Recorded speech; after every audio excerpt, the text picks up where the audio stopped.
Hola Bristol, hola Chile, hola México, hola América Latina, hola a todo el mundo. Con ustedes, Claudio, Chiris y Becerra, sus podcasteros de confianza. En los Millennials sí hablan de política.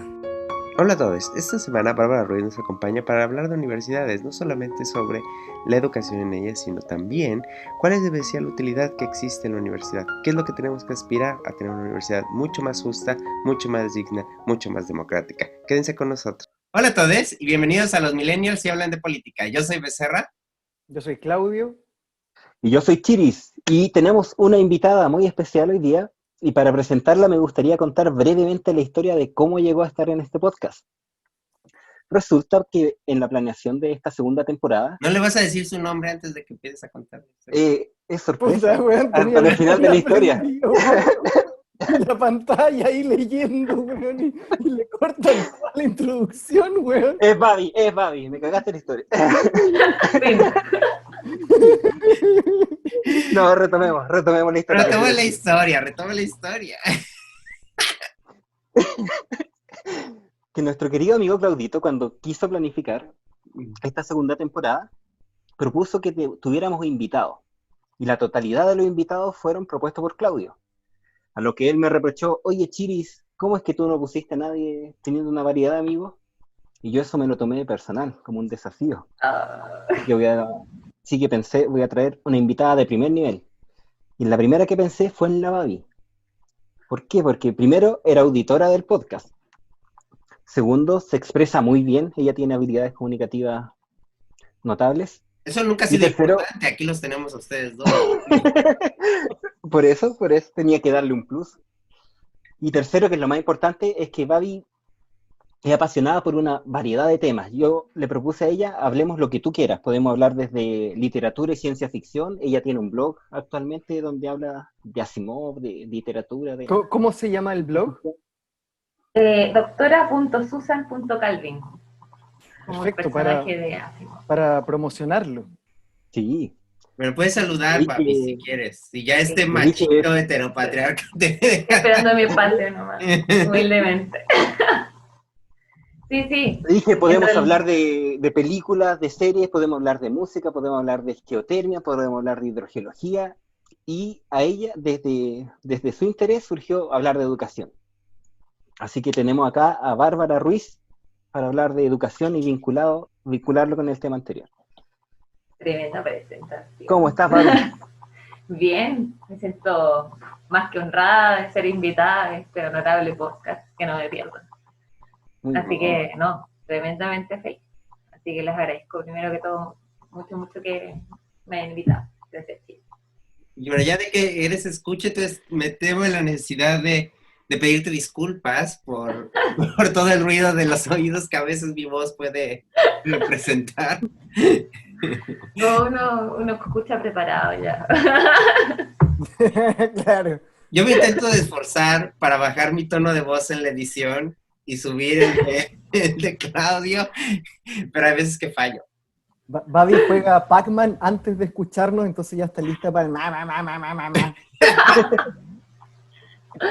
El entrenamiento previo. Claro. Oye, Babi, sí. Bueno, nosotros queremos continuar hablando de educación. Nosotros sabemos que tú tienes experiencia en la docencia tanto universitaria como en la docencia de educación básica. Así que partamos hablando de docencia universitaria. Yo sé que has trabajado en este tiempo de confinamiento y partir con la pregunta general de cómo ha sido tu experiencia. ¿Qué nos puedes contar? Interesante. He tenido la suerte de hace varios, en realidad haciendo clases en universidad llevo varios años, yo creo que no sé, 5, 6, pero en los últimos 3 ya ha sido un mismo ramo que he hecho el mismo ramo los 3 años consecutivos, y este año fue súper particular precisamente por el tema de la pandemia, y bueno, yo tengo como, no sé, a quien sigo mucho a José Massa. Me encanta la parte de cómo él genera la divulgación científica y cómo puede llegar a distintas personas con distintos intereses. Y hay cosas como que le trato de copiar, la verdad. que es como tirar la talla entre medio o no sé. Entonces, bueno, en mi caso yo hago un curso que es súper aplicado, que se llama Recursos Minerales y Energéticos. Entonces, hay hartas como anécdotas que se pueden contar como de la parte laboral o en realidad de las experiencias de compañeros, amigos, entonces igual eso genera como un poco de interés. Y entre medio, de repente, a mí me gusta mucho hacer link con cuestiones que a veces no tienen nada que ver, no sé si será bueno o malo, pero de repente, no sé, pues terminamos hablando de por qué se dice arigato o arigato gozaimasu en medio de la clase, como haciendo un paréntesis. Pero eso también, yo creo que corresponde como a esos pequeños descansos entre medio, que bueno, que salen súper naturales, y que ayudan también a los chiquillos como no sé, pues es lo mismo que tú tenías a un niño, no le podías tener 1 hora y media continua hablándole la materia directa, o sea, necesitas entre medio cosas con las cuales lo puedas enlazar y se va a acordar mucho más fácil de la clase si tuvo algo de lo que se rió. Entonces, yo creo que no cambia mucho a lo largo de la vida eso. Y fue la manera en que traté de hacer las clases, bueno, a través de una plataforma que la universidad puso, que una plataforma que en realidad funcionó súper bien, Blackboard, creo que sí. Ya. Y, o sea, yo lo encontré súper útil, tenía más herramientas de las que yo me hubiese imaginado, así que no sé, por ejemplo, yo me gusta hacer al menos una actividad colaborativa que le llamo, que hago que los alumnos, porque está el típico modelo de, ya, les toca presentar de este tema, que es lo que se hace desde el colegio, que es una de las peores actividades que encuentro a nivel académico, docente. Entonces, como antes de hacer clases comunicadoras, hice también clases de auxiliar en la Chile, y ahí con varios amigos nos resultó súper buena una actividad que replicamos hartas veces, que era separar en grupos, pero en lugar de dar un tema por grupo, a cada uno de los integrantes le dábamos un tema. Entonces nosotros, no sé, presentábamos al curso 5 temas distintos y decíamos que tenían que formar grupos de 5 integrantes y que cada uno de los integrantes del mismo grupo iba a tener un tema distinto. Entonces, la idea es que cada uno, bueno, primero hiciera un resumen de una plana del tema que le tocó, pero que además no lo presentaran al curso, sino que lo presentaran a su propio grupo, porque cada uno iba a tener un tema distinto. Entonces, tus otros 4 compañeros no iban a saber de tu tema.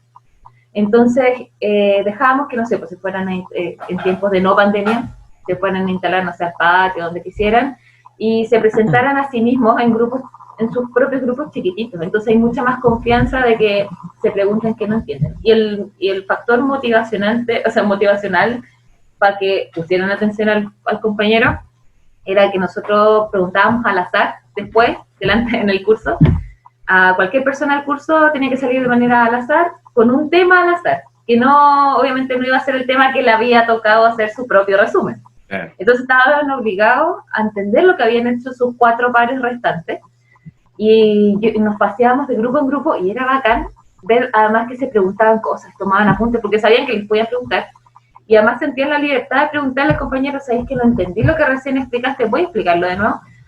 Y resulta, a mí me encanta esa actividad. Entonces ahora el desafío es hacerlo de manera virtual.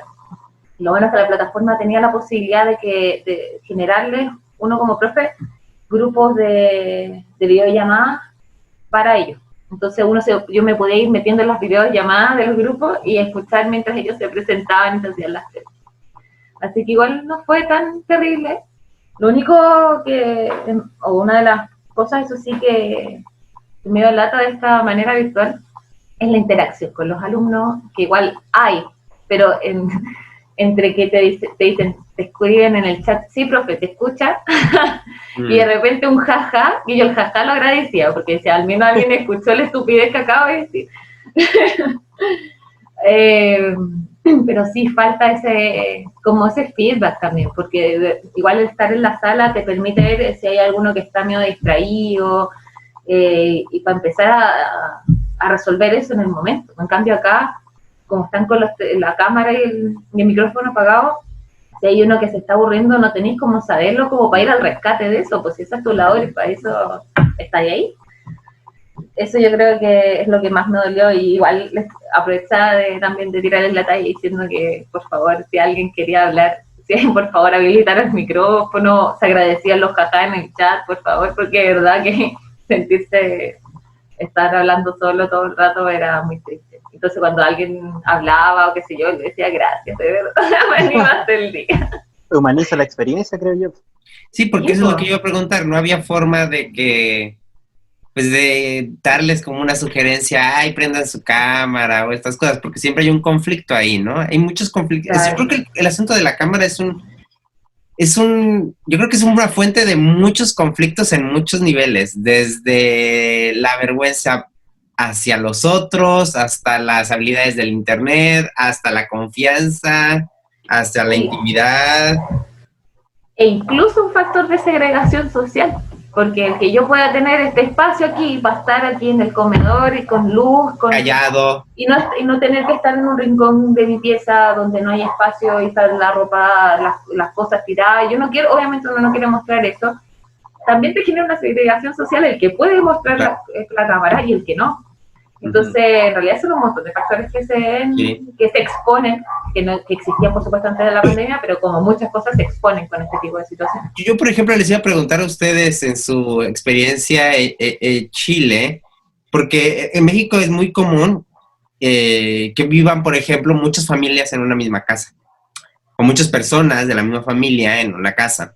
Entonces, claro, las personas, y luego, bueno, además que nuestra escuela es pública, entonces hay como que muchos niveles congeniando en un mismo salón. Entonces, claro, como tú dices, hay quien, más allá de la ropa o el fondo que puedas tener, incluso, pues hay chavos que dicen que no pueden ni prender el micrófono porque hay mucho ruido, porque tienen 3 hermanos y están sus papás y están sus primos en la misma sala, o... Claro.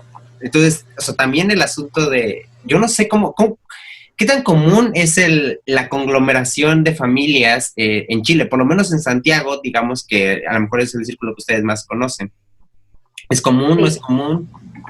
Tremendamente común, que lamentablemente se visualiza menos, pero sobre todo en las grandes ciudades, de hecho, más que por vivir en Santiago, también por el hecho del contexto, ser una ciudad sobrepoblada, y por también la condición social de la mayoría de la gente, la gran mayoría vive hacinado, incluso más fácilmente 2 familias en una casa, 2 familias de 4 personas cada uno. Entonces es súper común. y precisamente por eso igual yo tampoco quise obligarlo a nada, solamente que de repente el hablar cuando pudieran. Con eso hubo menos problemas. De hecho, el día que más lo escuché fue cuando entre ellos se presentaban. Entonces, igual a algunos se les escuchaba por ahí algún bebé llorando, no sé. Pero en realidad ahí había que tener también siempre presente eso. De que en realidad es un privilegio tener como el espacio para poder hablar. Bárbara, ¿han tenido casos de deserción o de ausentismo frecuente en tu universidad? Sí. Varios casos. Este año hubo una niña que congeló, pero años anteriores sí he visto que chiquillos han dejado de estudiar. Lamentablemente no he tenido como tanta cercanía a saber el principal, la causa, pero es común, lamentablemente, al menos 1 o 2 por generación. ¿Y hay apoyo psicológico en la universidad? Lo desconozco. Porque por ejemplo... Pero, ¿sabes qué? Creo que no o no mucho, porque también conozco un caso de hace un tiempo atrás, no voy a especificar cuándo para proteger a las personas, pero hace un tiempo atrás supe la historia de una niña que había sufrido algún tipo, no sé el detalle también, pero algún tipo de abuso machista, no sé el detalle. Pero en realidad fue súper complejo porque lamentablemente la niña terminó saliendo y dejando de estudiar, y el agresor continuó su estudio normalmente. Entonces, lamentablemente ella me dijo que, o sea, que, claro, le habían dado apoyo, pero apoyo de manera personal de parte de personas de la universidad. No entendí que hubiese una red que de parte de la institución se hiciera cargo de hacerse presente, sino que fue más de manera más individual de distintas personas que se transmitieron un apoyo tampoco muy concreto, en el fondo, como de, o sea, primero darle el entender y en lugar de poner en duda lo que ella cuenta. Pero no a nivel institucional. Sí, porque justo yo creo que en este tiempo de tiempos tan convulsos, o sea, por sí yo creo que la salud mental siempre es un asunto fundamental, múltiples veces olvidado y menospreciado. Pero ahora yo creo que, por lo que decía Claudio, del asunto de la deserción o el ausentismo, también puede estar ligado a simplemente a mucha presión. O sea, yo creo que los alumnos están viviendo una situación de bastante presión, más allá de la que ya de por sí tienen. ¿Tú cómo lo has sentido? ¿Te han alguna vez transmitido algo? Ay, profa, no puedo hacer mi tarea o deme chance. ¿Y qué tan sensible has podido ser respecto a eso? Sí, y de hecho precisamente en este tipo de universidades privadas se ve mucho por el tema que hablábamos y que hablaban ustedes también en el podcast anterior, respecto a la segregación social que se ve en las universidades privadas en Chile, donde hay un mayor porcentaje de alumnos que vienen de situaciones un poco más vulnerables respecto a los que entran a como decía antes, con las mejores universidades en Chile, que tienen, porque la misma prueba promueve esa segregación. Entonces, en estas universidades es mucho más frecuente encontrar alumnos que tienen que trabajar y estudiar al mismo tiempo. Y eso es un estrés tremendo, tremendo. Muchos alumnos que no pueden rendir, me han tocado muchos que no han podido rendir pruebas, que no han podido ir a clase, porque tienen hijos, porque son situaciones súper distintas, porque claro, es distinto tener hijos, por ejemplo, pero tener una familia que tiene un contexto que te pueda apoyar, a que al revés, tenés hijos y además tenés que trabajar para ese hijo porque no tenés una familia que te respalde para poder tú además desarrollar tus estudios. Al final termina siendo lo último en desarrollar tus estudios. Entonces, se me fue un poco de la pregunta, pero sí, hay harto estrés por esa parte. Y además que está el otro factor respecto a las expectativas de la carrera, donde existen distintos tipos de alumnos, donde unos que tienen la fortuna de poder haber escuchado antes de la carrera y conocerla un poco de a qué se va en el fondo. Si nadie conoce los ramos de antes de estudiar, pero en el fondo a tener una idea al menos vaga de qué se va a tratar, y otros que van también más motivados y que también es súper, o sea, respetable también tener la motivación de que viene dada, no sé, porque quieren tener un cartón, el título profesional para asegurar el futuro. Entonces también se encuentran con una realidad que es más exigente, que obviamente si hubiesen tenido la motivación de estudiarlo por gusto, habría sido quizás más llevadero que cuando no está esa motivación. Entonces eso también genera muchísimo estrés, porque está eso de que te imaginaste estudiando y teniendo las notas necesarias para aprobar y listo, y todo se dio perfecto, y me titulé y ahora tengo trabajo, pero en realidad te metías en la carrera y te das cuenta que primero la base académica que tenías no te sirve del colegio, porque venís mal del colegio.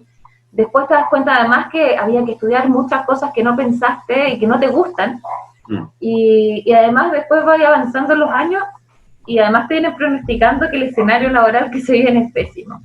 Entonces, esa frustración hace mucho efecto en el estrés de los alumnos también. Y yo no siento por ese lado que haya un apoyo tan directo.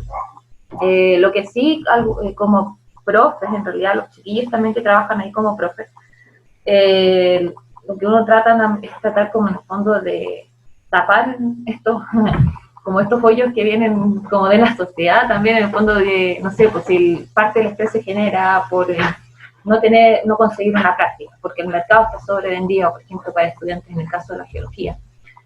Tratáis de conseguir una práctica, tratáis de o si tiene problemas, no sé, para rendir una evaluación, porque resulta que el cabro tiene que trabajar en la noche, también le tratáis de dar facilidades, porque sabéis que no es por un tema de irresponsabilidad.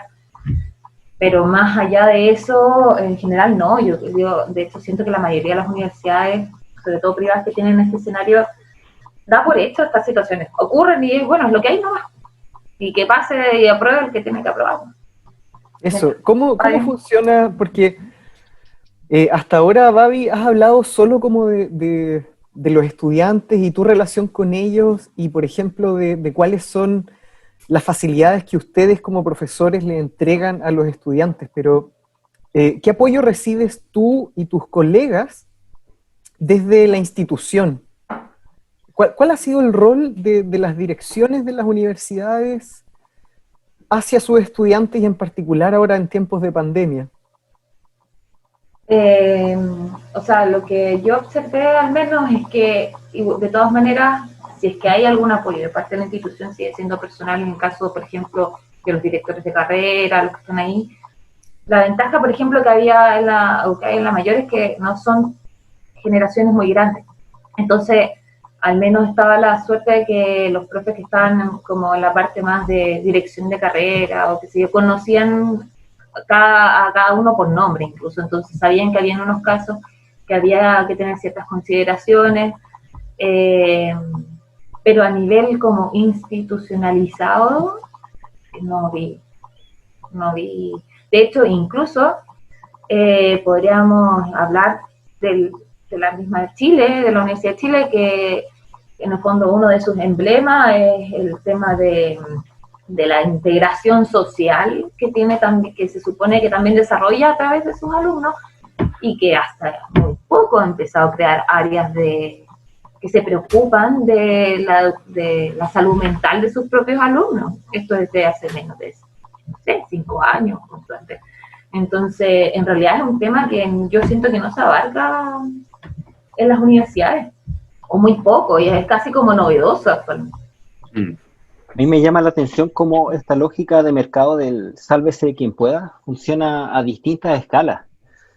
Y bajo ese punto de vista, ¿cuál crees tú que es el rol que hoy en día tiene la universidad y cuál es el que debiera tener en cuanto a la formación de profesionales? ¿Por qué formamos profesionales? Simplemente porque hay un mercado que necesita, y si ese mercado se satura, el mercado se va a autorregular y en algún momento vamos a dejar de tener estudiantes. ¿Qué pasa con la vida de esas personas? Sí, qué buena pregunta.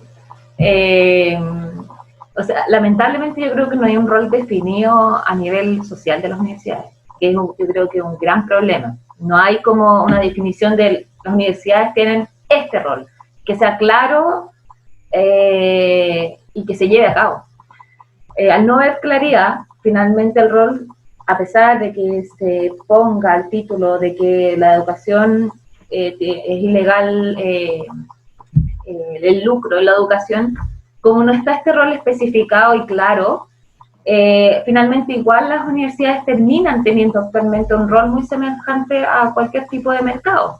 En el fondo, nosotros vendemos este servicio, que es de generar algún tipo de desarrollo profesional en distintos los jóvenes que lo requieran.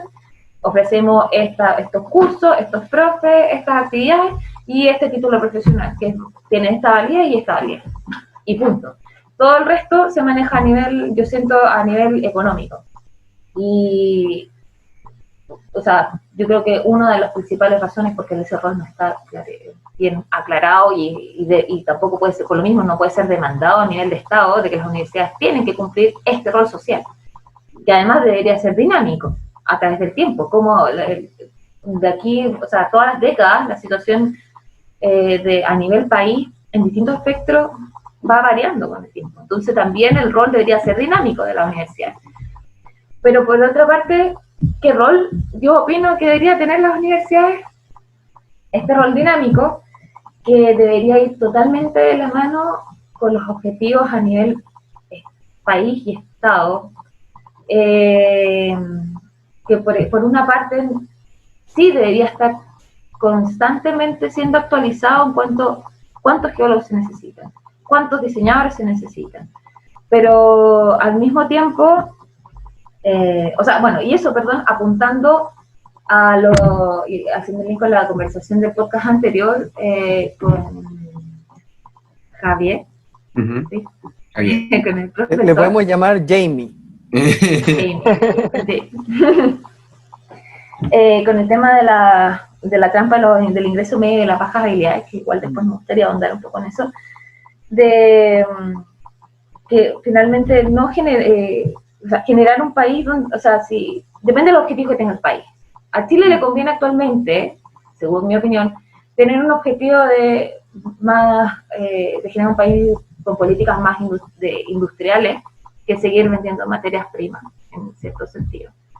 Y si tú tienes ese objetivo, que se puede ver de distintas facetas, en verdad, tiene muchas áreas donde se puede evaluar, pero a nivel general, si tienes ese objetivo, las universidades en ese caso podrían tomar un rol claro en generar profesionales apuntando a ese tipo de desarrollo. Y por ejemplo, si uno tuviera ese objetivo claro a nivel país, sería mucho más fácil pensar en que sí, las universidades tienen más posibilidades de tener carreras especializadas, porque vas a tener un país que va a ocupar a esos profesionales que se van a estar especializando.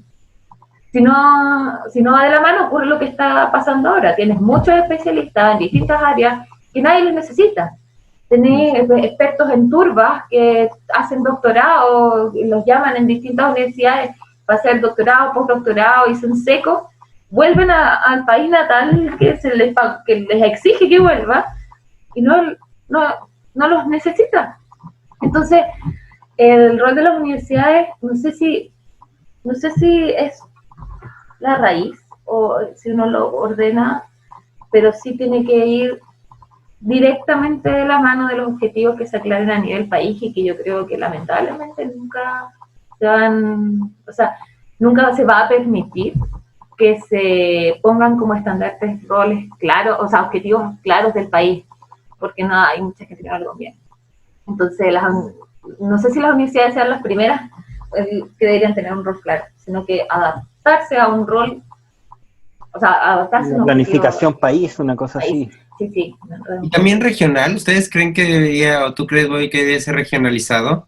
Porque, digamos, las necesidades no son las mismas del centro, de los países o de las capitales, donde a lo mejor necesitas médicos y necesitas contadores, que a lo mejor en una zona donde requieres, como tú dices, incluso este patrón de yo estudio aquí en Chile, luego me voy al extranjero y aprendo una sobreespecialidad donde ya regreso a Chile y ya no sirvo para nada de lo que hay en Chile.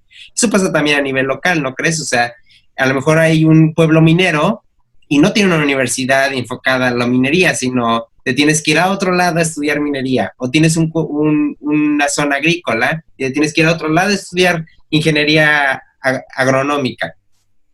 Sí, en verdad, ahí no sé si tengo tan clara mi opinión, porque encuentro que hay dos opciones que no son tan malas. Una es, claro, que cada área que cada región abarcara sus propias necesidades, pero por otra parte también igual sería súper interesante evaluar la opción de que cada región tuviera ciertas áreas que a nivel universitario desarrolle y que promueva la migración de gente. Por ejemplo, se sabe que, no sé, en el norte, la Universidad Católica del Norte tiene un buen desarrollo en minería, entonces si alguien que nació en el sur y le interesa la minería, lo obliga a migrar al norte, entonces también tenés una mayor movilidad de las personas. En realidad no lo he pensado tan a fondo como para pensar cuál de las dos opciones. A mí me gusta esa que tú dices, porque sería mejor. Así no tiene que viajar la gente que está en el norte, ¿eh? O sea, no centralizar la educación. Por ejemplo, algo que tiene un gran defecto México es que todos quieren estudiar en la UNAM, porque la UNAM lo tiene todo. Entonces, todos tienen que viajar al centro y luego el centro es la gran olla, porque luego ya nadie quiere regresar. Sí, no, pero eso yo creo que en ambos casos... Es terrible. Exacto, es terrible y en ambos casos yo creo que sí o sí, Santiago específicamente, lo ideal, en un caso súper utópico, debería dejar de tener esta centralización de todas las carreras, porque en el fondo como está todo mercantilizado también, en el fondo, en este rol autoimpuesto de las universidades de ofrecer el servicio de educación, los lleva a decir, bueno, para la gente es más cómodo que en la misma ciudad estén todas las carreras disponibles. Entonces, así a usted le evitamos ir a conocer o a migrar al norte y al sur de Chile, y al revés, generan que la gente que no tiene esas mismas carreras disponibles en otras partes viaje finalmente al centro, y se genera el mismo efecto de la Carmela que va a la ciudad y la gente que termina finalmente viviendo en peores condiciones, o sea, de hacinamiento, bueno, todos los procesos que ya sabemos que ocurren en las grandes ciudades. Bueno, yo creo que eso se hizo un poco a propósito acá, el disgregar las universidades. Completamente. Quizás Claudio nos puede contar un poco más de cómo cambió tanto la educación superior en dictadura. Bueno, sí, a mí me pareció muy interesante lo que decía Bárbara y el contexto de pregunta que intentó insertar Eduardo. Antes de la reforma educacional superior del 1981 o 80, no recuerdo, no solo no existían las universidades privadas, sino además la Universidad de Chile era una universidad regionalizada. Entonces, por ejemplo, las que actualmente son Universidad de Atacama o Universidad de La Serena, por ejemplo, eran Universidad de Chile, sede de Atacama, sede de La Serena, y entonces la Universidad de Chile tomaba la opción 1 que decían recién, es decir, que cada una de sus sedes en cada región o provincia de ese entonces tenía objetivos regionales. Y la dictadura fue muy, muy estratégica en ese sentido porque separó las sedes de la Universidad de Chile, las transformó en una universidad propia, pero además toda la plata que había invertido la Universidad de Chile para crear esas universidades se transformó en deuda de la Universidad de Chile. Entonces fue la excusa perfecta para intentar destruir a ese nicho de comunistas, marxistas, leninistas que era la Universidad de Chile. Y estoy plenamente de acuerdo con ustedes con que finalmente esto que no exista un rol de las universidades tiene que ver con que Chile es un país sin objetivos, en verdad. La pregunta que yo te quería hacer, Bárbara, es, más allá de esta cosa como de infraestructura país, es probablemente nosotros, millennials, somos de una generación donde teníamos grandes sueños respecto a entrar a la universidad, probablemente éramos la primera o la segunda generación de profesionales de nuestras familias, y quizás el panorama en estos 10, 15 años ha cambiado un poquitito. ¿Qué les dirías a los niños o jóvenes de 16, 18 años cuando tienen que dar esa prueba universitaria y ver si es que entran a la universidad y por qué? Porque es bueno. Yo me acuerdo cuando entramos a la universidad, muchos adultos diciéndome, tienes que entrar a la universidad es la panacea, ser profesional te va a cambiar la vida por completo. ¿Qué les dirías ahora a los niños, según cómo ha cambiado ese panorama? O sea, qué difícil, y de hecho me lo pregunto yo creo bastante seguido. O sea, por una parte a mí me gustaría como promoverles que regresaran a pensar en los gustos que tienen. Hoy en día, es que no, la verdad no sé, porque es como que me gustaría decirles en un mundo, en una sociedad utópica, y en la actual. La utópica es clara, o sea, obviamente que regresar a cuestionarse qué es lo que les gusta, preguntarse o cómo se imaginan, y que además pudieran tomar el tiempo necesario para decidir a qué dedicarse la vida, porque además hace mucho tiempo, lo malo es que yo soy pésima para las estadísticas, no recuerdo las fuentes ni los números, pero recuerdo haber leído hace unos 10 años atrás, un poco menos, de que había una edad aproximada para decidir qué hacer con el futuro, y esa edad era cerca de los 25 años. Antes no. Entonces, decirle a un niño de 16, 18 años, decide ahora a qué te quieres dedicar, es tremendamente complejo. Entonces, por esa parte yo creo que me genera mucha dificultad. Y en el mundo actual, también, por desgracia, depende de qué contexto, para saber también qué aconsejarle. No es lo mismo aconsejarle a un niño que tiene las posibilidades de, no sé, por ejemplo, les voy a contar un poco para que me logren entender por qué la indecisión de mi respuesta. Tuve la gran suerte, que ahora lo veo de esa manera, de estar en 2 tipos de colegios distintos cuando chica. En uno que estaba al lado de una población en La Pintana, y también estuve otro donde estuvo las hijas de la Bachelet, la expresidenta. Y en ambos casos, claro, en mis ex compañeros del primer colegio, la motivación era precisamente ser profesional y para salir adelante y romper el círculo. Y en el otro caso, hasta el día de hoy tengo muchos compañeros, que los quiero mucho también, pero ellos, por ejemplo, la mayoría se fue por el área artística. Entonces, ellos pudieron efectivamente desarrollar lo que a mí me hubiese gustado proponerle a un niño en un mundo utópico. Busca qué es lo que te encanta hacer, desarrollarte, tocar instrumentos, bailar, ser actriz, y de manera que al gustarte vas a poder ponerle mucho más entusiasmo, corazón y desarrollar y sentirte satisfecho con tu propio desarrollo, que en el fondo es lo ideal. Pero lamentablemente, a la gran mayoría de los niños, lamentablemente, si les decía eso, van a llegar después a una situación tremendamente compleja, porque acá no hay cómo compatibilizar, desarrollar algo que te guste y al mismo tiempo asegurar un bienestar básico. Entonces, lamentablemente, con la situación actual, a la mayoría, o tratando de hablar a los niños que pertenecen a la mayoría, habría que llegar en lo posible a ese equilibrio, que es tremendamente difícil. Entonces, por eso yo creo que no soy capaz de responder esa pregunta hasta el día de hoy.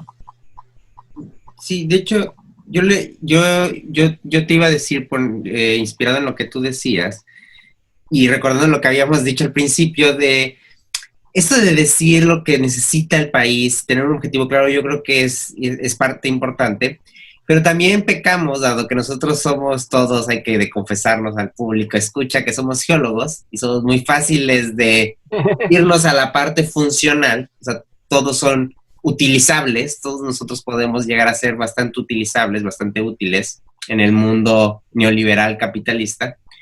Pero también yo creo que, como tú dices, en un mundo utópico, más allá de que uno pudiera dedicarse a lo que quisiera, yo creo que tiene que empezar y yo creo que sería bueno platicarlo aquí, de que no todo lo necesariamente, obviamente funcional, es lo más importante como función de una universidad. Es decir, necesitamos gente que trabaje ciencias sociales, necesitamos gente que trabaje humanidades, necesitamos gente que trabaje, bueno, la palabra universidad, en la UNAM siempre nos decían, ustedes son universitarios y como tal deben de entender que desde la filosofía hasta las artes, pasando por las ciencias naturales, todas son útiles y tienen que saber de todas.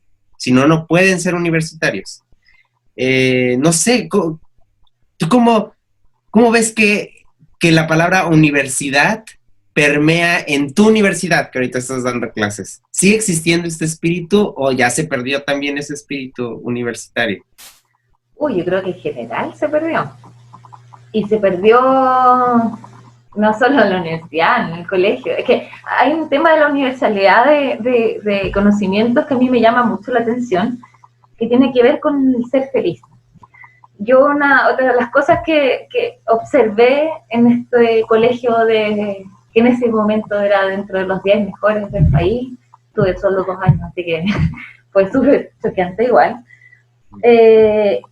fue que te dan un pequeño conocimiento de tanta variedad de cosas que al final, por ejemplo, yo no tengo idea de música clásica, no sé leer una partitura, pero me enseñaron ese poquito suficiente como para que escuche una obra y me sienta feliz y sepa aprovecharla para ser feliz, como simplemente auditor. Entonces, eso a nivel escolar.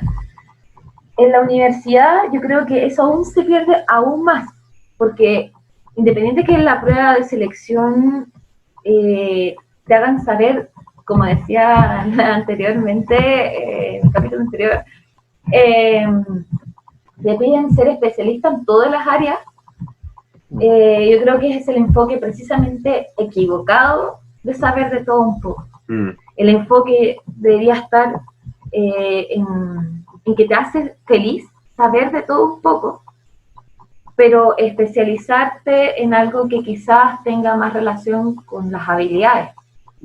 Yo creo que en ciertos aspectos hay, no sé, por ejemplo, yo siento que al menos en la Chile, no sé si habrá sido el propósito o no, o sea, se supone que sí, de la verdad no sé, pero sí, por ejemplo, el hecho que existan ramos electivos que no tengan absolutamente nada que ver con tu carrera, que te permitan ir a otras facultades donde estudian carreras mucho más sociales y te permita acceder a ese mundo sin tener la responsabilidad de que no tienes que ser especialista en eso. Entonces, no tenés esa carga que sí tenés con tu propia carrera que tú eliges como especialidad. Yo creo que en parte, por esa parte sí se cumple, pero no sé si de manera a propósito. no estoy muy segura. Y en el caso donde estoy yo ahora, no siento que exista mucho esa... Es que, no sé si, por ejemplo, el hecho de que existan electivos, entiendo que en el fondo el origen tiene que ver con esa universalidad, pero no sé si existe la motivación real o el objetivo real de que los alumnos generen esa universalidad de conocimiento. De que se puede dar. Pero no sé si como que es uno de los objetivos a cumplir a nivel de universidad, que tú tengas acceso a ese espectro de conocimiento, que en realidad más que ayudar al desarrollo profesional te ayuda a ser feliz, porque te hace feliz saber un poquito más de algo que encontraste por ahí que te gustó y que puede tener nada que ver. Bueno, tú lo dijiste al principio con tus alumnos, hablar de japonés en medio de la clase da alegría, levanta los ánimos. Yo creo que es un hecho, sí. Pero ahí está el problema de saber si realmente la universidad lo tiene como objetivo. Y yo creo que no, pero deberíamos. Una consecuencia como secundaria que se da. A mí me decían mis alumnos eso, que también lo mismo que a ti. De hecho, hace poco me mandó un mensaje una exalumna mía diciendo que se acordaba que yo hablaba de tonterías al principio de la clase, pero que dice que eso era lo que más disfrutaba, que ningún maestro... Yo doy clases además en ingeniería, yo no soy de ingeniería, yo soy de ciencias, entonces, claro, los ingenieros, como dices tú, más a veces que otras carreras, tienen una línea muy marcada, muy estructurada. Entonces llegaba yo y yo era lo más chairo que existía en esa escuela, entonces... sí, yo creo que lo que dices sí debería de ser mucho más institucionalizado. Creo que es... Oigan, y voy a aprovechar de hacerle una pregunta a ustedes tres. Y que si separemos la universidad en dos partes. Una es la formación de profesionales, que es lo que hemos estado hablando todo este rato. Pero también tiene otra parte de la universidad que es la investigación, la academia. Entonces yo sé que ustedes tres han hecho posgrado y plantearles cuál es el rol que debiera tener la investigación en nuestras distintas sociedades. Empieza la invitada. ¿Qué tienes, cierto? Empieza la invitada y luego ya hablamos nosotros. Adiós. Bueno, como quiera la invitada. Espérate, dije distintas sociedades porque yo creo que una variable importante es que en Chile, por ejemplo, dentro del panorama global, podríamos definirnos como un país de clase media-baja, que va a ser distinto el enfoque que va a tener un país ABC1 como México o un país aún más rico como Reino Unido, que son los casos. Por eso creo que hay una diferencia. Dale, vale. ¿Que debería o que tiene? Ambas. Ah, bueno. O sea, que debería... Bueno, que yo creo que el rol que tiene, voy a partir por este primero, voy a afirmarme en lo que hay ahora, que tiene es lamentablemente como tratar de convencer de que en este caso en Chile existe un gran potencial a nivel social, en distintas áreas sociales y científicas. Yo creo que a los posgrados, al ser, bueno, yo creo que más ustedes que se dedican más a la investigación, que al final no me dediqué a la investigación, que soy magíster, pero más que los que se dedican más a la investigación, yo creo que demostrar, al ser muy especialistas en su propia área, pueden demostrar que existe efectivamente ese potencial sobre el cual a nivel país puede haber un desarrollo. Pero más allá, no sé qué más exigirles, porque tampoco siento que haya mucho que hacer. Y que debería, o sea, yo creo que a nivel, eso no solo país, a nivel en general, con la responsabilidad que tiene generar, o sea, no sé, me cuesta verlo de manera más aterrizada, yo lo veo más como a nivel humano, el desarrollo humano parte por los granitos de arena que pone cada investigador, y me encanta esa frase, aunque sea de Google, pero a hombros de gigante, yo creo que la investigación en el área que sea, es precisamente esa, porque la humanidad se desarrolla en distintas áreas, pero yo creo que uno de los pilares del desarrollo humano va en estos especialistas que ponen ese granito de arena súper específico en un campo que uno que no pertenece a esa área no dice, pero ¿a quién le va a servir saber de qué sirve no sé, tal molécula que está dentro de tal sistema, en tal tipo de bacteria que vive en un ambiente tan específico? Pero sí sirve, porque en realidad es un pequeño escalón de billones de escalones para llegar a un conocimiento que al final termina siendo aplicado en algo del día a día. Entonces, yo creo que esa responsabilidad existe y para mí al menos trascendental en distintas sociedades. De que se pueda llevar a cabo así, ahí sí que depende de cada sociedad. Pero es una pregunta muy difícil, ¿sí? Es que, sabes que yo estoy de acuerdo contigo, pero a mí me gusta jugar a ser el abogado del diablo. Me gusta ser un poco controlado. Yo debería ser de la familia de Claudio. Y como la contraargumentación que me gustaría plantear es, en un país como el nuestro, en que los recursos son limitados, son escasos, ¿por qué el país o la sociedad debiera investigar cierto tipo de investigaciones que se están haciendo, por ejemplo, en otros lados del mundo y que van a ser liberadas a la comunidad y a las que va a poder acceder gratis? Es un poco el argumento que dan los economistas, pero planteo la pregunta, ¿por qué nuestro país debiera financiar investigaciones que no le van a traer porque implica un gasto de plata alto, un gasto de dinero alto? ¿Por qué no que le van a traer una retribución inmediata, por decirlo así, o en el corto, mediano plazo? Claro, en el fondo construir un hospital o financiar una investigación en, no sé, volcanología, no, pero es que eso sí tiene aplicación más es fácil que, de ver. Pero claro, yo realmente debo reconocer, porque yo creo inventar, que tiene que no ver sabría con lo intoxicado que está la academia, yo diría. Pero, ¿quieres contestar tú? ¿Quiere, Claudia? Sí, bueno, yo creo que la premisa es que los países avanzan, o sea, la premisa es que el recurso más rico, el que genera mayor externalidades positivas, es el recurso humano.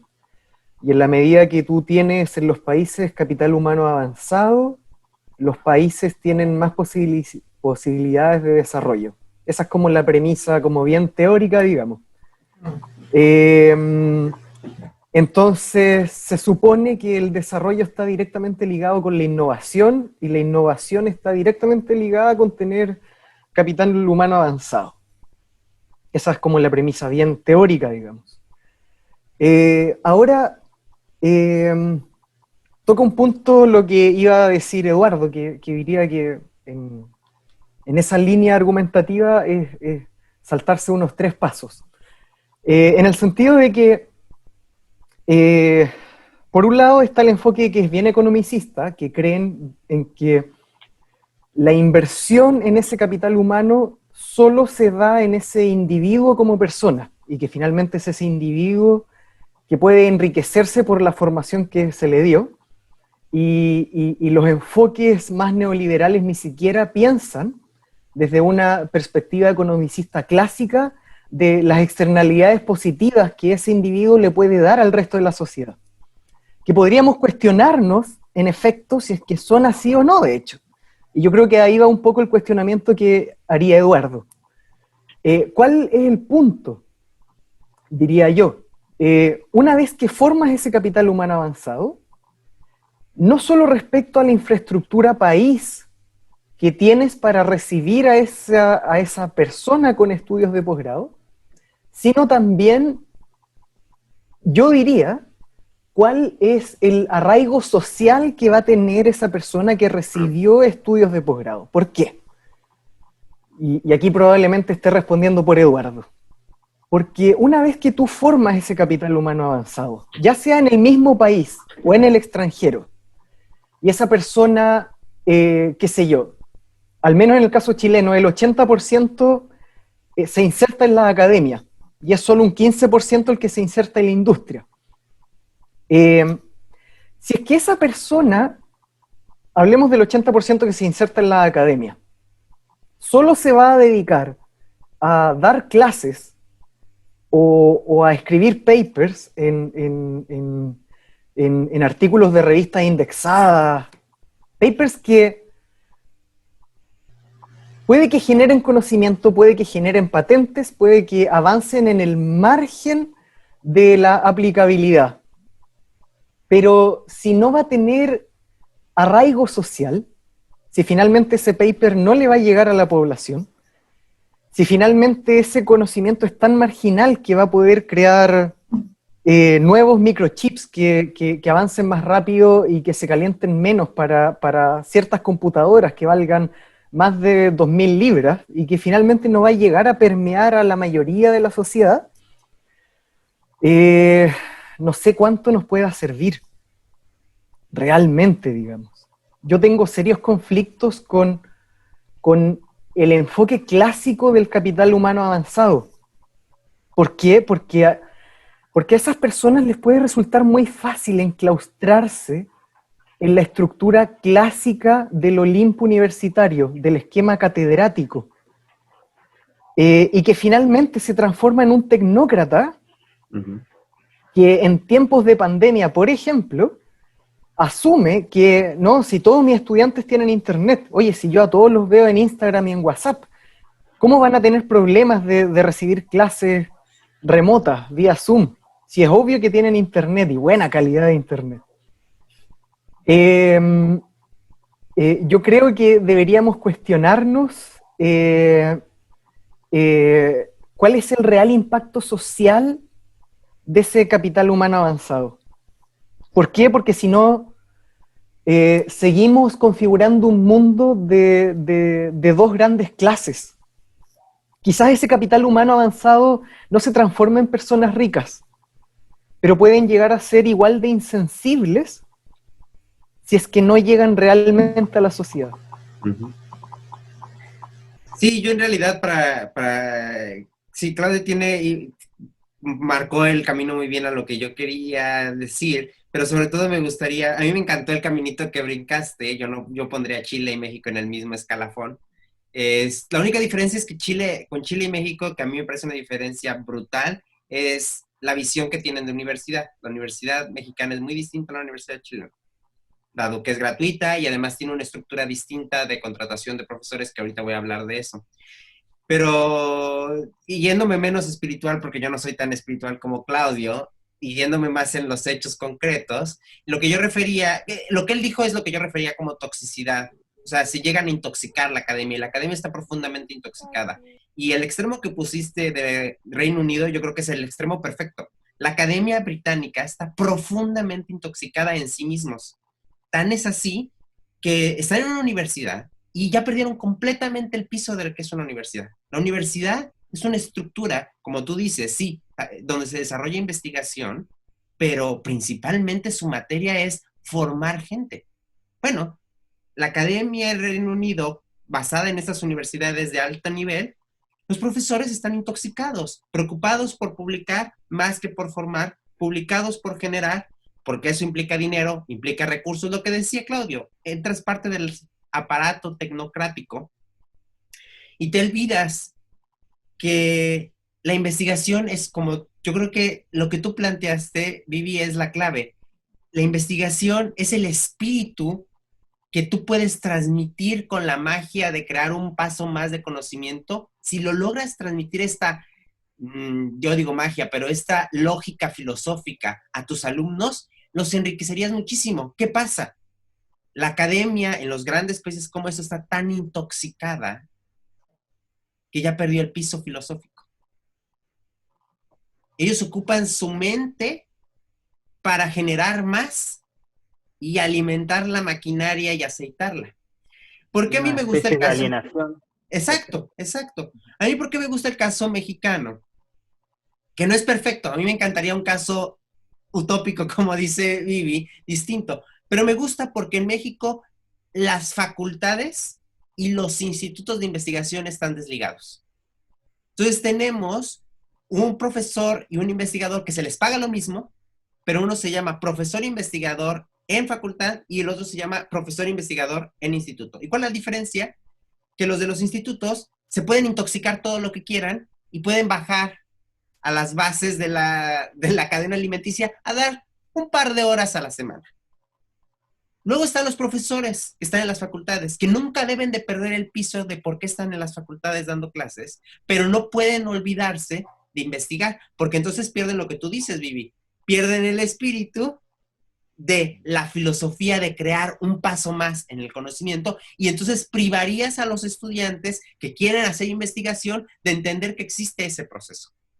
Claro. A mí me encantaría que todos fueran así, que no existieran institutos, que todos fueran facultades, profesores que solo hacen ligeramente investigación, un paper al año, que haga avanzar de manera mucho, o a veces ni un paper al año, a veces cuando la investigación más lenta, un paper cada 2 años. Pero ¿qué pasa? La academia del planeta está tan intoxicada que esas personas no son posibles que existan. ¿Por qué? Porque en Chile van a llegar y van a decir, uy, ¿cómo voy a pagar a un investigador de alta gama para dar clases a 60 estudiantillos que a lo mejor terminan haciendo prospección remota en una mina? Yo quiero un investigador que me diga que está en los rankings de la Universidad de Chile, llegó a ganarle a la de Sao Paulo. Eso es lo que yo quiero. Entonces a ese sí le voy a pagar chingón. Y que olvide a los estudiantes. Brutal. Sí, pues. Y que conversa súper bien con el sistema en general también. Exacto. La competitividad. Exacto. De hecho, yo creo que Entonces, se hereda. por supuesto. Entonces a mí me encantaría un sistema utópico donde solo hubiera profesores, investigadores de facultad y que nos dejáramos de tener un sistema académico intoxicado donde ya perdieron completamente el piso de por qué hacer una academia. Pero, ¿sabes? Yo creo que tampoco es tan utópico en el sentido de que si regresamos a la parte inicial, de que si le obligamos a las universidades a aclarar su rol, sí podría, como hoy en día, ellos de manera súper explícita exigen un número de publicaciones a los académicos. Creo que también podría, exactamente de la misma manera, si tú le ingresas en el rol, exigirles un aporte social, que puede depender de cada área.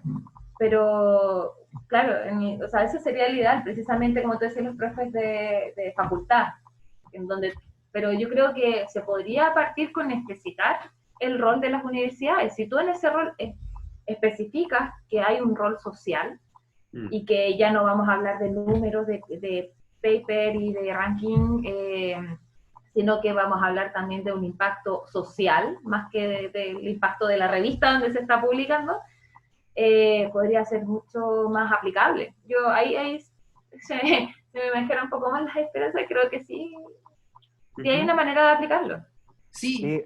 Hace poquito conversaba con un amigo antropólogo en que... ¿Tienes amigos? ¿Qué? ¿Antropología? ¿Qué es eso? Y decíamos, ¿no es como muy poco universal que el único producto de la universidad sea la producción académica? Y también, ¿no es como muy poco universal que el único producto académico con crédito sea un paper? O sea, generamos universalidad de conocimientos y resulta que ya los libros, ya las actividades de extensión, no sirven. O sea, el único formato válido para producir conocimiento, bueno, es un paper, pero voy a que el problema es esa unicidad. Imagínate, no sé, si es que en ciencias políticas, o si es que en artes, o si es que en geología, se pasara solo una directriz del conocimiento. Qué poco universal sería. Tienen que existir los caminos, imagino yo, y yo creo que al menos los más jóvenes, todos más o menos conocemos un poco cómo se puede diversificar esa parte. Y yo creo que por eso se ha enfermado regresando a tus estudiantes, Vivi. ¿Cómo le vamos a transmitir a los estudiantes que existen otras formas de utilizar tu título universitario que pedir trabajo? Soy ingeniero, contrátame de ingeniero. No, pero ¿qué aprendiste? No, pues aprendí a programar, aprendí a hacer estructuras sistemáticas y a lo mejor puedo trabajar en un plan de negocios farmacéuticos. No sé, ¿cómo le vamos a pedir a los alumnos que llegan a nosotros que abran su mente si las cabezas más altas del sistema universitario no la pueden abrir a pedir, como dice Claudio, otra cosa que no sean papers?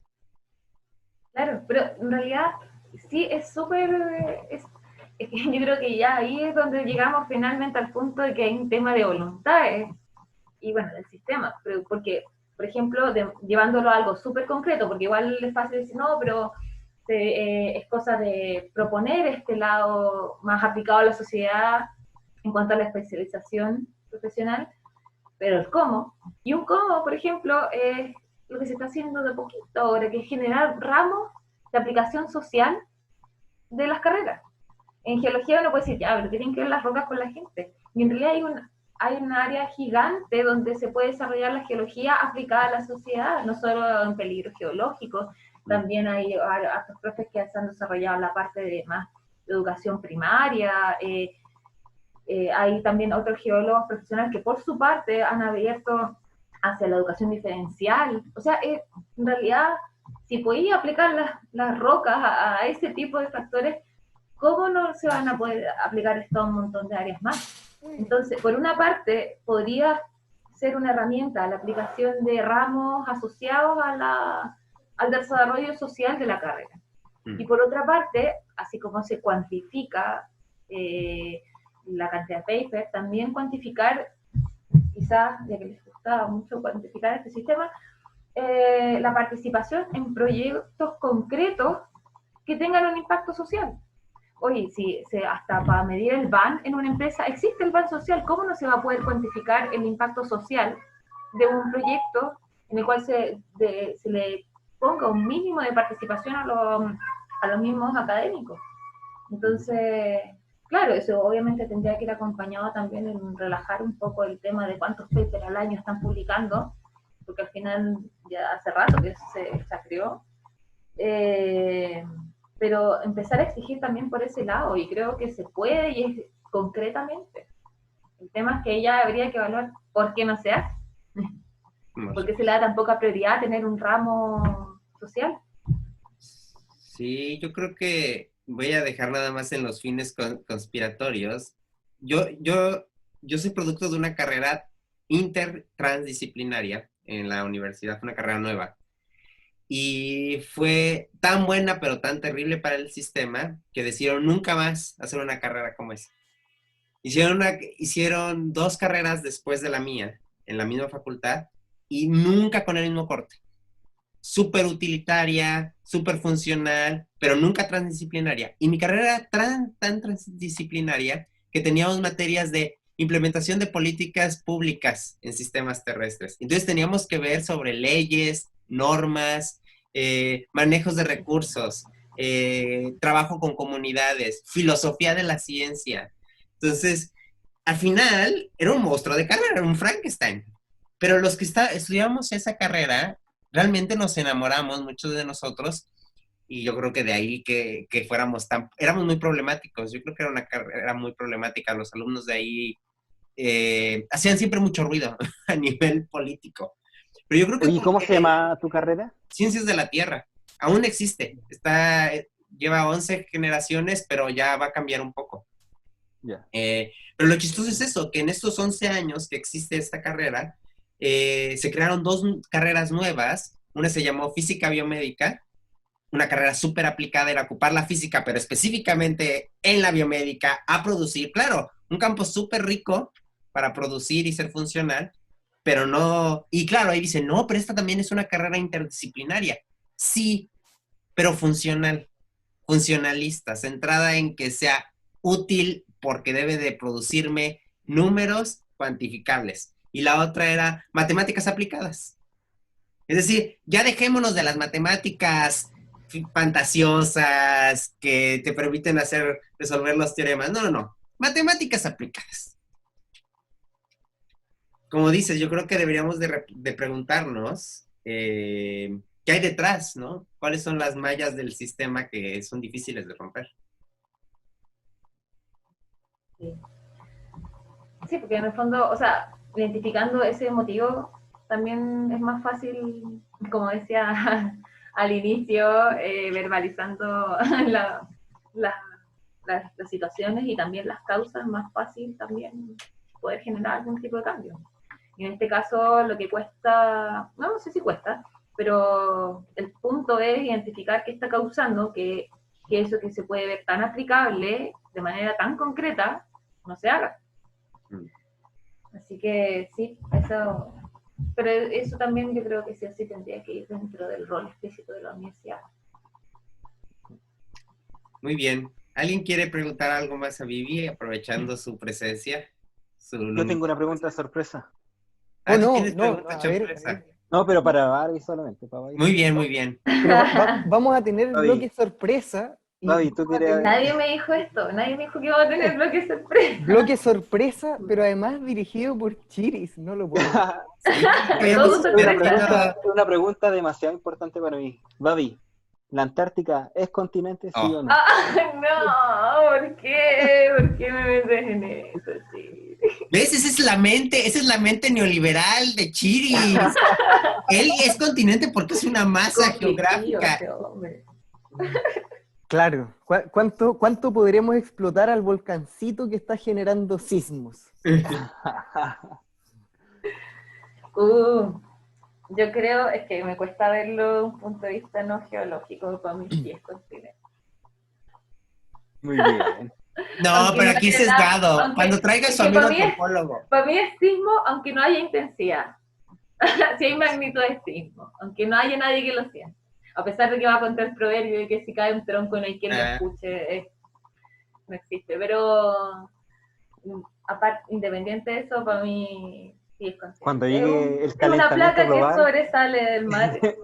No, pero es que, o sea, yo no estoy negando que Que tiene un tamaño que comparable. tiene un con continente, o sea, es un otros continente geológico. A ver, geólogos, abran su mente. Dejen que un chairo de ciencias de la Tierra les diga. O sea, no pueden cerrarse a que solo una masa continental es un continente en el sentido geográfico. No tiene puta gente. Viven comunidades de Pero- científicos pero puede avariciosos, eventualmente. intoxicados ahí. Nos va a Pero llegar no un día de la sabemos, en comunidad algunos antártica. siglos, en algunos Bueno, siglos puede. Cuando en algunos no sabemos siglos cómo la van a cambiar colonia... Mira, si eso pasa, usando agua. cuando eso pase, agárrense chilenos, porque sí, porque van a vivir los juegos del hambre más salvajes, porque van a tener que pelearse con los británicos, con los gringos, por un pedacito de su pastel. Yo no quiero, qué bueno que México no tiene un pedazo ahí, porque se van a matar. Oye, ¿Qué- ¿saben qué- cuántos continentes tiene Chile? ¿En cuántos continentes está Chile? ¿Cuántos ¿Tres? continentes? ¿O no? Sí, pues. Pero Oceanía, era Sudamérica. Era Pedroardo. Ah, perdón, sorry, las marcas. No, pero si dices que va bien a la pregunta. Sí, pues. No, está bien. ¿Cuál es tu pregunta? Ni la escuché. No, era respecto a la tricontinentalidad. Que no. ¿Cuántos pero puntos eso- triples? América es un continente. Es que Chiris ve a Chile como imperio. Entonces él se imagina la presencia chilena en 3 continentes. Así. Ah, Claro, como el juego, el Risk. Claro, exacto. ¿Ah? Ustedes mexicanitos, ¿dónde están? En un solo continente. Chile bien chingón está en 3. ¿Ah? ¿Cuál es el tercero? Tú, Ahora me van a prohibir la entrada a Rapa Nui. Yo no voy a poder entrar a Rapa Chile Nui. insular. Chile tiene parte de su territorio en Polinesia Ah, sí. y nos sirve para generar nuestras postales internacionales. Claro. Porque Rapa Nui, Isla de Pascua, pertenece está al en territorio Oceanía. chileno. Eso Puta, yo hay sé. que- No, es chileno. Hay que explicarle que Polinesia está en Oceanía de este hombre que aboga por los continentes donde hay gente, no tiene idea. No, pero obvio, no, pero yo no sabía, no, o sea, no tenía ni idea que estaba tan alejado de ustedes. Sí. Ya no me acuerdo de la historia de cómo Rapa Nui llegó a pertenecer a Chile. Fue una cosa como de neutralidad, porque antes le pertenecía a los holandeses, pero no me acuerdo bien de la historia. Pero sí, es parte del territorio chileno, región de Valparaíso, ¿ya? Y eso a Chiris le encanta, porque esta cosa de expansión, para Chiris está Reino Unido y luego está Oye, Chile. Chiri, sí, me parece, Chiri, si quieres El ser un imperialismo. imperio, yo te recomiendo que empieces a cogerle, ¿eh? Porque con 17 millones no llenas ni el Estadio Azteca, más te digo. El imperio más Hasta ahí blanco. llegamos, ¿no? Entonces, No, por ahí con Uruguay. Claro. empieza a buscar expandir tus sienes, Chiris, Con suerte no podemos llamar país así. Tampoco. porque lo veo complicado. Claro, somos menos que la Ciudad de México, entonces Sí. para el ojo de Eduardo somos así una ciudadela metida en el fin del mundo. Ustedes entran sin problemas en la Ciudad de México, sin problemas. Al extremo sur de los estados Un mexicanos del sur. rinconcito. Oye, a mí, ¿sabes qué? Me empezó a dar vuelta, pero eso sería como para otro episodio y habría que ver la agenda de Eduardo, si es que es posible. Antes de grabar el episodio dijimos que Bárbara hacía mucho más cosas, además de ser profesora universitaria, y Chiris la presentó respecto a Bien toda interrumpidamente. una variedad de temas. De si hay agenda para hablar de otras temáticas también.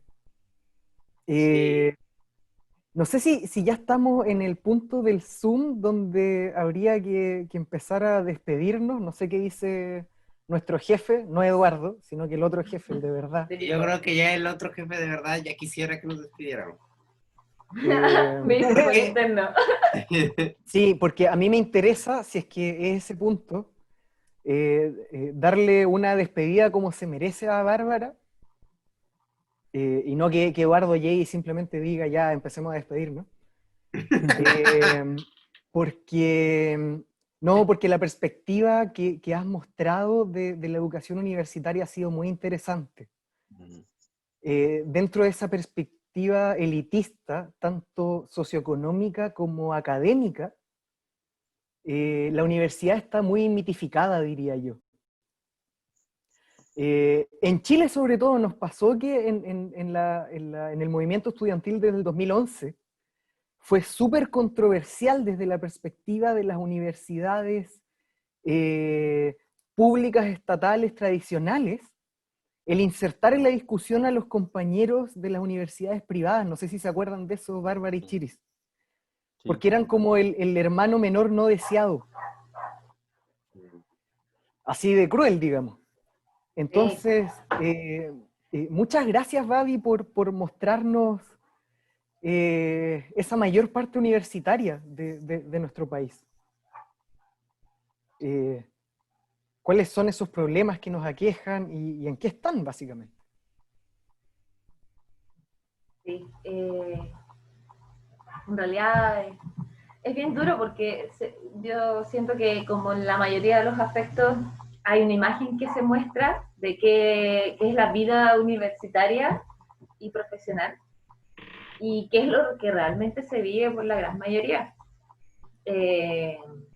Y como lamentablemente esa realidad muestra otras realidades también, en el sentido de que muestra lo que conversábamos respecto a la segregación social, desde algo tan básico como saber que la carrera existe y de qué se trata.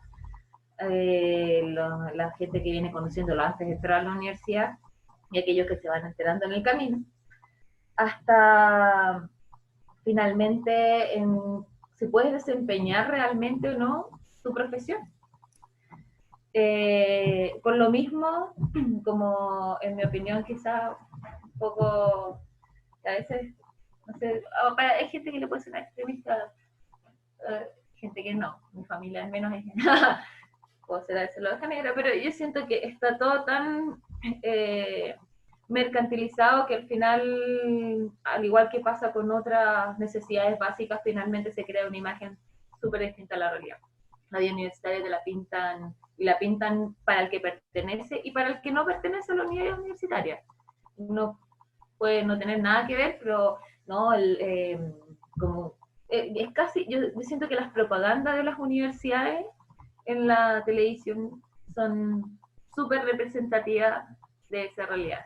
Entre el profesional que te muestran ahí en un microscopio, trabajando y estudiando, y como todo feliz y todo funcionando perfecto, y la realidad que uno sabe que está detrás de cada uno de los alumnos y cada una de las personas que deciden seguir ese camino. Así que, sí, bien rudo, y de ahí, bueno, por eso también se hace cortito, porque en realidad todo esto a mí me gusta siempre como tratar de pensar en que ir para atrás, ir a la base, y esto se extiende para bien y para, bueno, más que para mal, se extiende mucho de sus raíces hacia la escolaridad y la segregación que se vive desde que se nace. Desde, o sea, la misma, como hablábamos, cómo se representa eso, por ejemplo, en la motivación a aprender de cada persona, y eso se extiende de distintas maneras hasta la vida universitaria. Es un tema que da para hablar.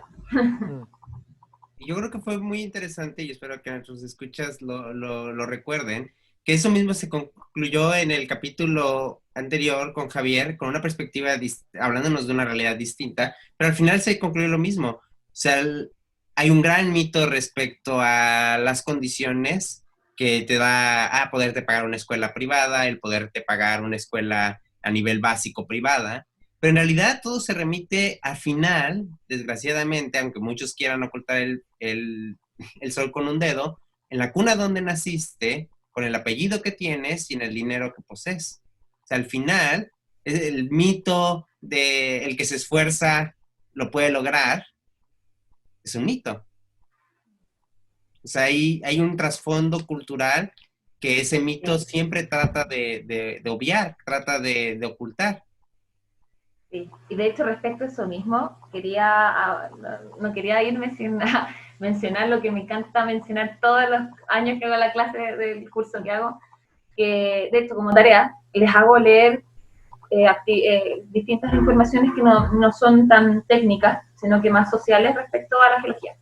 Y les hago emitir una opinión que es voluntaria, pero que en caso de que necesiten, no sé, alguna consideración particular al final, tienen que haber contestado cada una de estas opiniones que se hacen semanales, y yo no juzgo la opinión, sino que tenga algún sentido con lo que se lee. En el fondo ahí se menciona tanto en el texto, entonces mi opinión, qué sé yo. Pero que hayan participado en todas las opiniones. Y dentro de eso yo les hago leer lo que le comentaba Chiri, lo de la trampa del ingreso medio, la trampa de las bajas habilidades, que tiene que ver precisamente con estas expectativas que no se cumplen.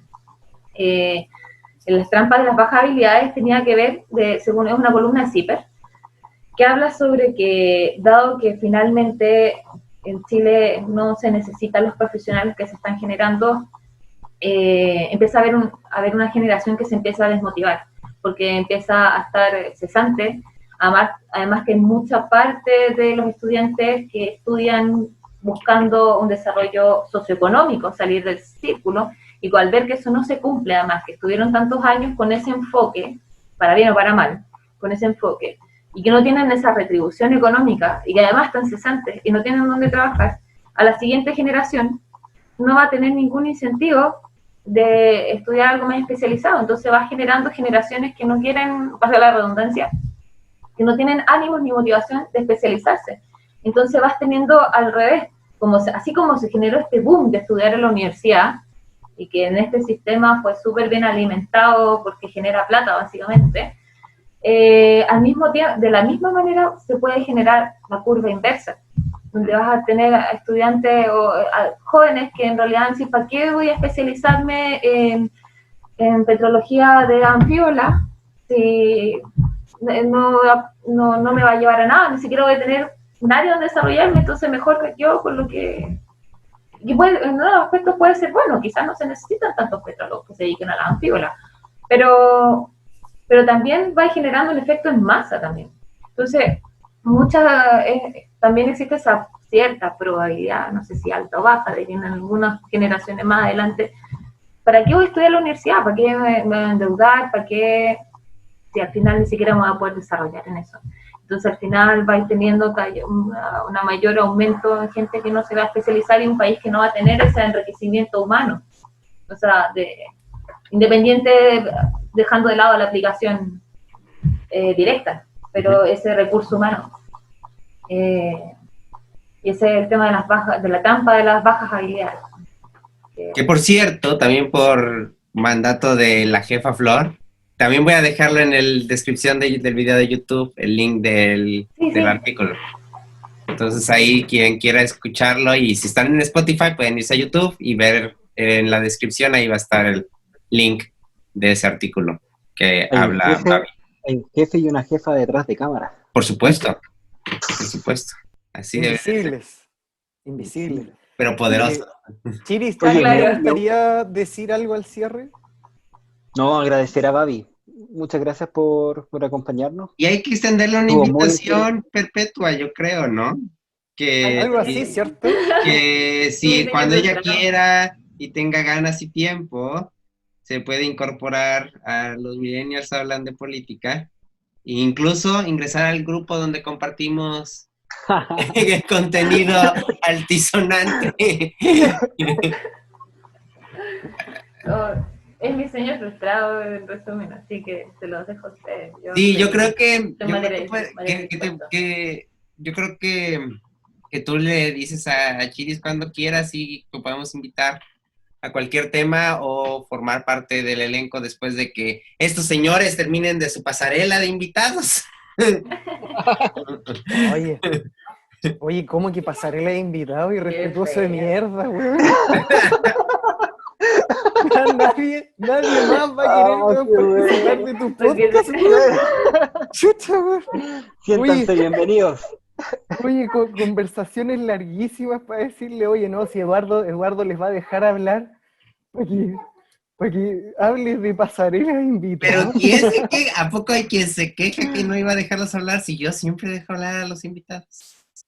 Oye, la única advertencia es que sin contrato, Babi. Las condiciones laborales son bien a criterio del momento, sin contrato. Son pobres. No, pues hay que evaluar eso. Si no sí, yo lo evaluaría. A mí me vendieron el sueño el pibe cuando empecé a trabajar. y yo todavía no veo la fama, el dinero. La fama, el dinero. Oye, pero el señor no comparte los podcasts, así como vamos a llegar lejos.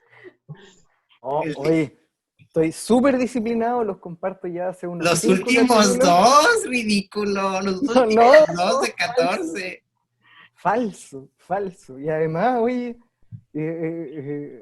hicimos todo un trabajo de producción con los jefes reales, digamos, no contigo, en intentar diversificar y ampliar este programa. Y oye, así que sí, estás cordialmente invitada, Babi, para también variar un poco a los panelistas. Sí, romper el heteropatriarcado. Porque además, Babi, oye, a Chiris hay que despertarlo para que nos haga el favor de aparecer. Para que grabe. No, encantado. Puedo ser un auditor de algunos capítulos. Ay. Ya, ¿no? Por mí bacán. Bacán. Sí, Pues yo cuando los escucho, yo voy conversando, hago pausa y voy conversando mientras escucho. Yo me meto en las conversaciones de los capítulos anteriores. Muy bien. ¿Ves? Podemos hacer un recap de la temporada con Babi para que nos critique todas las cosas que dijimos. Tengo todo anotado. Ya, pues, chiquillos. Bueno, Un pues gustazo, Babi. la Muchas verdad gracias. fue un Igual, gusto, un Babi, gusto para mí. conocerte. Babi Di Un Bum. honor tremendo. Babi Di Boom. Oye, le dijiste Vivi como 10 veces, yo no podía cambiar. Es que yo pensaba en Bibi Di Ya Babi me Di gané el nuevo Boom. apodo. Es que yo cambio los nombres. No voy a... Es que además yo pensaba en Bibi Di Babi Di Boom. Entonces, como no llegaba al Babi Di Boom, empezaba con el Bibi. Y luego terminaba en el Babi Di Boom. Pero a mí no me da pena, yo soy así. Así me tienen que soportar. Esa es la tragedia de Todavía, la me vida. agrada. Pues un gusto, muchas gracias, Babi. Espero que Igual, un gusto para mí. lo hayas disfrutado. Nosotros creo que sí lo disfrutamos. Sí, muchas gracias por tu conocimiento y por tu cordialidad y por tu tolerancia, porque hay que aguantar a este hombre. No, debo decir que me habían advertido antes, entonces venía preparado. Nosotros queremos saber qué te advirtieron. ¿Quién te advirtió, Babi? Este Bien. Zoom no se va a acabar hasta que Chile... No, para otro podcast esto. Ay, buenísimo, buenísimo. Muy bien. Ni Entonces, ajuda. comparten este podcast todos, que les haya gustado, oyentes, escuchas, y nos vemos la próxima semana. Chao.